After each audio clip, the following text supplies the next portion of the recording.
Hello friends, daily exam bytes ఛానల్‌కి స్వాగతం. ఈ వీడియోలో మనం 31 జనవరి 2026 కరెంట్ అఫైర్స్‌ను SSC, RRB, banking exams point of వ్యూలో చూసుకుందాం. First question.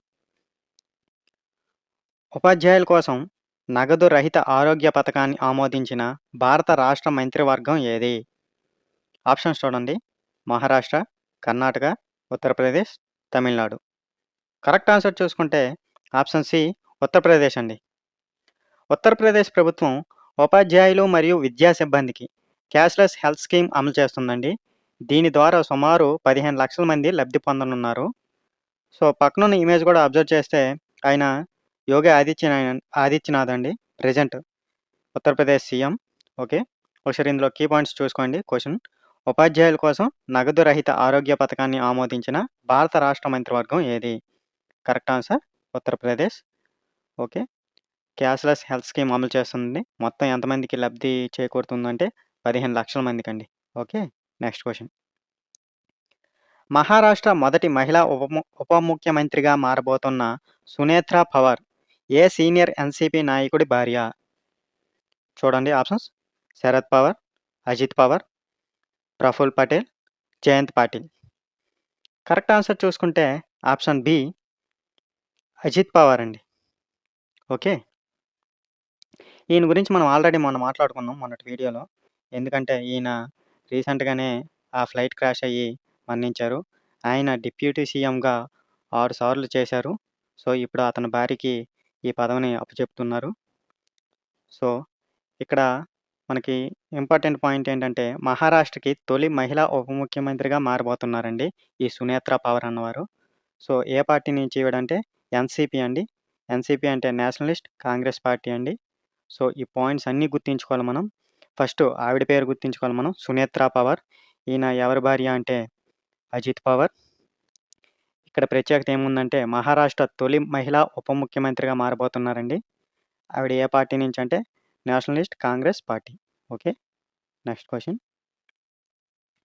ఇటీవల ఏ వన్యప్రాణుల అభయారణ్యం మావోయిస్ట్ రహితంగా ప్రకటించబడింది? చూడండి. ఆప్షన్స్ నాగర్హోల్, సునాబేద, కజిరంగా, గిర్.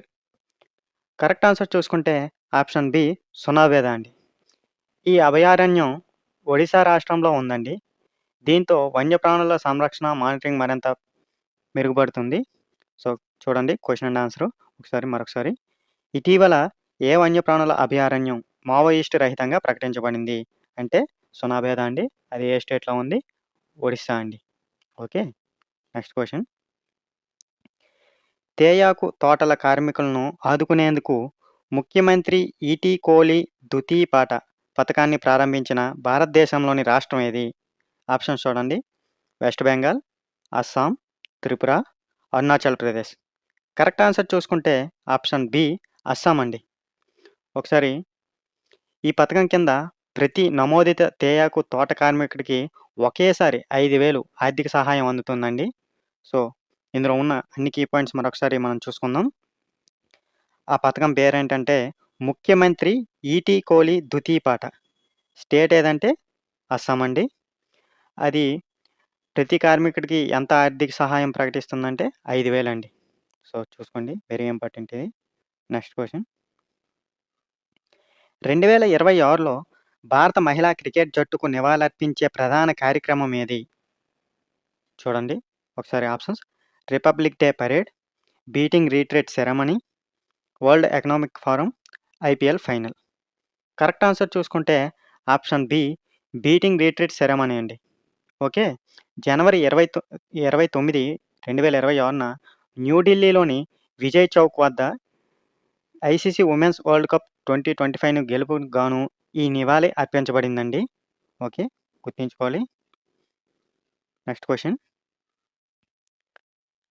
2026, 27 సైకిల్ కోసం యునెస్కో వరల్డ్ హెరిటేజ్ మూల్యాంకనం కోసం ఏ భారతీయ రాష్ట్రం జీవన రూట్ వంతెనలు నామినేట్ చేయబడ్డాయి? ఓకే. ఒకసారి చూడండి ఆప్షన్స్.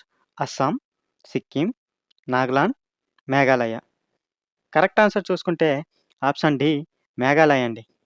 ఈ వంతెనలు రబ్బర్ ఫిగ్ చెట్లు వేర్లతో సహజంగా పెరిగినవండి. వాటిని ఖాసీ జైంటియా గిరిజనులు తరతరాలుగా సంరక్షిస్తున్నారు. చూడండి పక్కన ఇమేజ్ కూడా ఇచ్చాం. ఆ టైప్‌లో వంతెనలు ఉంటాయండి. అవి రబ్బర్ ఫిగ్ చెట్లు వేర్లతో సహజంగా పెరిగినవండి అవి. ఓకే. దాన్ని ఏ తెగలు రక్షిస్తున్నాయంటే తరతరాలుగా ఖాసీ జైంటియా అండి. ఓకే. చూసుకోండి. అది యునెస్కో వరల్డ్ హెరిటేజ్ మూల్యాంకనం కోసం ఏ భారతీయ రాష్ట్రం యొక్క జీవన రూట్ వంతెనలు నామినేట్ చేయబడ్డాయంటే మేఘాలయ అండి. సో, నార్త్ ఈస్ట్ స్టేట్ చాలా ఇంపార్టెంట్. ప్రతి ఎగ్జామ్‌లో అడుగుతుంటాడు వీటి గురించి. వెరీ ఇంపార్టెంట్ ఇది గుర్తుంచుకోవాలి. Next question. గ్లోబల్ ఎడ్యుకేషన్ మరియు ఇన్నోవేషన్ హబ్‌ను అభివృద్ధి చేయడానికి 872 ఎకరాల విస్తీర్ణంలో నాలెడ్జ్ సిటీ ప్రాజెక్ట్‌ను ప్రారంభించిన భారతదేశంలోని రాష్ట్రం ఏది? ఒకసారి ఆప్షన్స్ చూడండి. కర్ణాటక, ఆంధ్రప్రదేశ్, తమిళనాడు, తెలంగాణ. కరెక్ట్ ఆన్సర్ చూసుకుంటే ఆప్షన్ సి తమిళనాడు అండి. ఇది ఎక్కడంటే తిరువల్లూరులో సీఎం ఎంకే స్టాలిన్ ఈ ప్రాజెక్ట్‌ను ప్రారంభించారండి. ఇక్కడ 8 అంతర్జాతీయ విశ్వవిద్యాలయాలు ఏర్పాటవుతాయండి. ఓకే. ఒకసారి ఇందులో మొత్తం క్వెషన్ అండ్ ఆన్సరు అలాగే కీ పాయింట్స్ చూసుకుందాం. గ్లోబల్ ఎడ్యుకేషన్ మరియు ఇన్నోవేషన్ హబ్‌ను అభివృద్ధి చేయడానికి మొత్తం ఎంతండి 872 ఎకరాల విస్తీర్ణంలో నాలెడ్జ్ సిటీ ప్రాజెక్ట్‌ను ప్రారంభించిన భారతదేశంలోని రాష్ట్రం ఏది?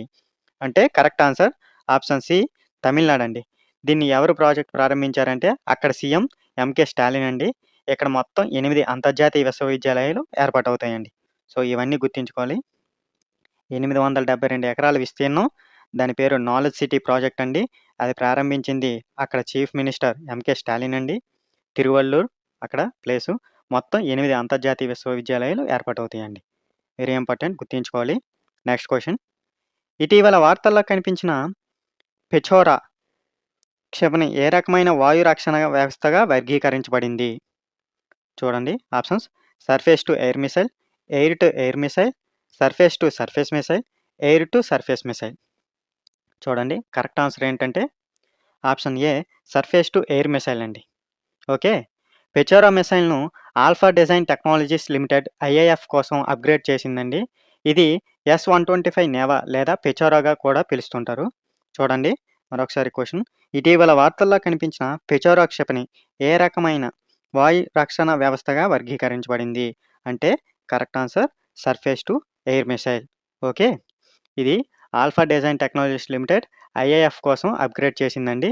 ఇది ఎస్-125 నేవా లేదా పెచోరా అని కూడా పిలుస్తారండి. ఓకే. Next question. పిల్లలు మరియు యువత కోసం 12వ స్మైల్ ఇంటర్నేషనల్ ఫిల్మ్ ఫెస్టివల్ ఏ నగరంలో ప్రారంభమైంది? ముంబై, న్యూఢిల్లీ, కోల్కతా, చెన్నై. కరెక్ట్ ఆన్సర్ చూసుకుంటే ఆప్షన్ బి న్యూఢిల్లీ అండి. ఓకే. చూడండి 12వ స్మైల్ ఇంటర్నేషనల్ ఫిల్మ్ ఫెస్టివల్ ఏ నగరంలో ప్రారంభమైందంటే న్యూఢిల్లీలో అండి.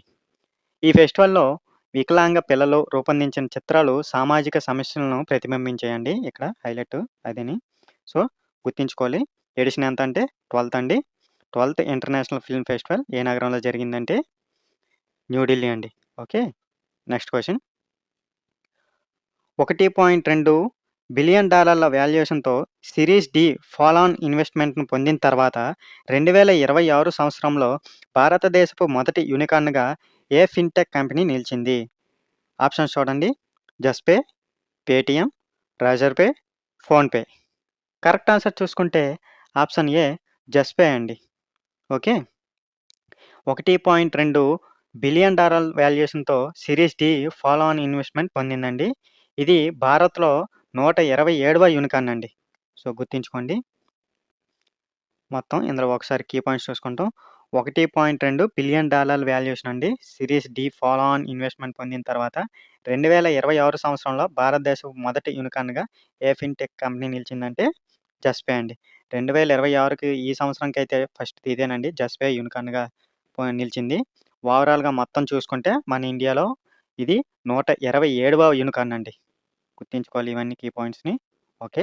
Next question. ఓకే. చూడండి క్విజ్ ఆఫ్ ది డే అండి. మనం ఆల్రెడీ ఈ క్వెషన్ గురించి డిస్కస్ చేసాం. ఒకవేళ మీకు ఆన్సర్ గుర్తున్నట్లయితే కింద కామెంట్‌లలో చెప్పండి. ముఖ్యమంత్రి ఈటీ కోలి ద్వితీయ పథకం ఏ రాష్ట్రానికి సంబంధించింది? చూడండి వెస్ట్ బెంగాల్, అస్సాం, త్రిపుర, అరుణాచల్ ప్రదేశ్. మీ సమాధానాన్ని కామెంట్స్‌లో చెప్పండి. ఈ వీడియో మీకు ఉపయోగపడితే లైక్ చేయండి. SSC, RRB, banking, current affairs కోసం డైలీ ఎగ్జామ్ బైట్స్ ఛానల్ని సబ్స్క్రైబ్ చేయండి. Thank you for watching.